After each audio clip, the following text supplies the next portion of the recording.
নমস্কার, কেমন আছেন সবাই? আশা করি সবাই ভালো আছেন, সুস্থ আছেন। আমরাও সবাই ভালো আছি। আজ রবিবার আর এখন বাজে প্রায় সকাল 8:30, আর এখন থেকেই আমি আমার ব্লগটা শুরু করছি। তো আমার বাসি কাজ সব কমপ্লিট হয়ে গেছে, দিয়ে স্নান টান করে চলে এসেছি ঘরের মধ্যে। একটু মাথাটা আঁচড়ে নেবো আর একটু সিঁদুর পরে নেবো। তো আমার মাথা আঁচড়ানো হয়ে গেছে, সিঁদুর পরাও হয়ে গেছে।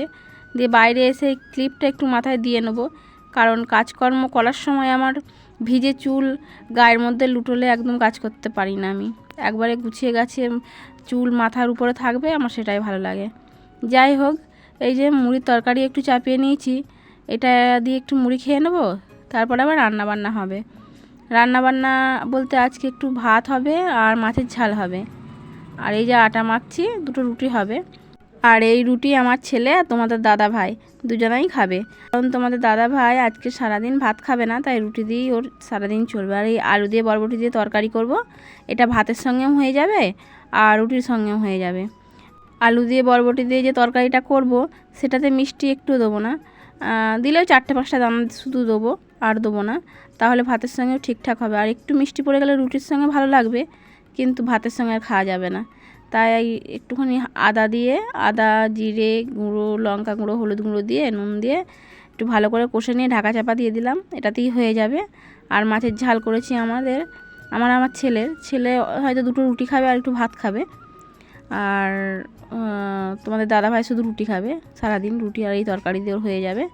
আর আমার ছেলে এটা বানিয়েছে, তো বানাতে বানাতে আমাকে ডাকলো, আমি তাহলে একটু ভিডিও করে নিই। বেশ ভালোই লাগছে। ওদের প্রাইভেট টিউশনের মাস্টারকে দেবে, কবে দেবে জানি না, হয়তো মাস্টারের জন্মদিন যেদিন সেদিন দেবে। যাই হোক, সব রেডি করেছে। আমারও সব রুটিগুলো বেলা হয়ে গেছে, এবার রুটিগুলো একটা একটা করে বানিয়ে নেবো, নিয়ে সব খেতে দিয়ে দেবো। আর এই যে আমরা খেতে চলেও এসেছি। ভাত আর বরবটি আলুর তরকারি আলাদা করে রেখে দিয়েছি, মানে তোমাদের দাদাভাইয়েরটা আলাদা তুলে রেখে দিয়েছি, আর আমাদেরটা ভাতের সঙ্গে নিয়ে নিয়েছি, কারণ ভাতের ঠেকাঠেকি খাবে না। আর আমাদের মাছের ঝাল দিয়ে আমাদের হয়ে যাবে, আমার আর আমার ছেলের। তো আমরা খেতে বসে পড়েছি, আর ও খাচ্ছে ঘরের মধ্যে, তোমাদের দাদাভাই ঘরে খাচ্ছে। আর চলে এসছি যে দুপুরবেলায় আবার খাওয়া দাওয়া হয়ে গেছে, তো একটু শোবো, তাই গেটটা বন্ধ করছি। গেটটা বন্ধ করে ঘরের দিকে যাব। আর ঘরেও আবার জানলাগুলো খোলা আছে, জানলাগুলো বন্ধ করে একদম অন্ধকার করে দিয়ে লাইট ফাইট অফ করে দিয়ে তারপরে শোবো। আর বাইরেরগুলো সব চলছিল, ফ্যান লাইট পাখা সব অফ করলাম। আর এখনও বৃষ্টি হচ্ছে একটু আদ্র, সব জিনিসপত্র তুলে সব জমা করে রেখেছি, পরে গুছানো হবে। দুপুরবেলা শুয়েছিলাম, কিন্তু একটু ভালো ঘুম হয়নি, তাই তাড়াতাড়ি উঠে পড়েছিলাম। দিয়ে বিকেলের বাসন মাজা জল তোলা এগুলো সব করে নিয়েছি, দিয়ে বসে আছি। তো এবার সন্ধে দিতে যাব, সন্ধে দিয়ে চলে এসেছি। আর এই যে এবার চা ফা করবো, বসবো।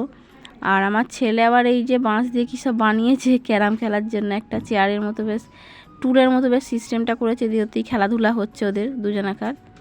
যাই হোক, ওরা খেলুক, আর আমি একটু রান্নাটা করে নিই।